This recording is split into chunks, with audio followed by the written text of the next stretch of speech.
Now, the first thing I want to say is, first and foremost, the new atheist movement was just loud noise. It didn't represent the majority of people. Yeah. In actual fact, you had atheists who were atheists for other reasons, such as values and the problem of evil or whatever the case may be. They didn't like the new atheists. Like Professor Michael Rules, he's an atheist. He's a philosopher. He didn't like the new atheists. I think he was the dean of my philosophy department at the University of London, Professor Ken James. He was a scholar of Nietzsche. He's an atheist. He didn't like the new atheists. He told me even not to interact with them.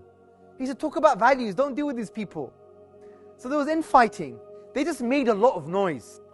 And because of the post 9/11 movement, and they're riding the wave of liberalism, it was just easier for them to basically start attacking, the Muslims and religious people. And they wrote these ridiculous books, like, what's his name? Christopher Hitchens, who passed away with like throat cancer or something years ago. He wrote a book, God is Not Great. I'm being very honest, that's the most stupidest book that anyone could read. It's dumb. It's dumb. It's ridiculous. Even atheists today who are online, they say Christopher Hitchens was just all mouth. He was all bark and no bite. He had no substance, yeah? It was all rhetoric, and they loved him, yeah, because he was a rhetorician. But he was a buffoon. He was an intellectual buffoon. If you write his arguments on a piece of paper, my 8-year-old could deal with it. My 7-year-old could deal with it when they were 7. My 10-year-old could answer them.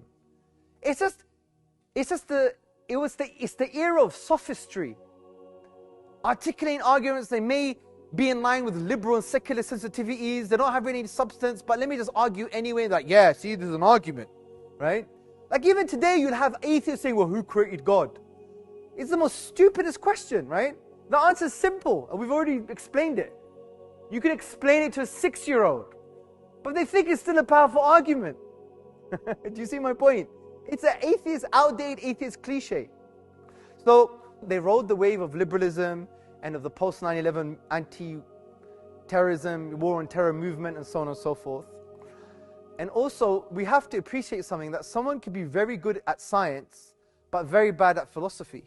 Someone could be very good at biology and very bad at theology.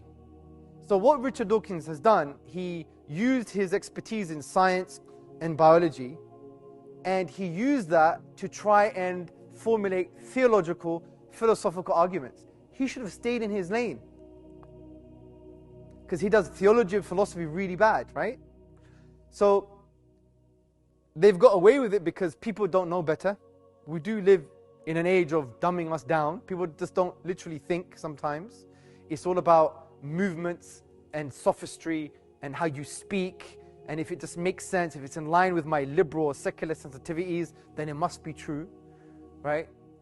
And for you to have the space to get people to think, you need time with people, you need to sit down with people. People don't have time for each other anymore.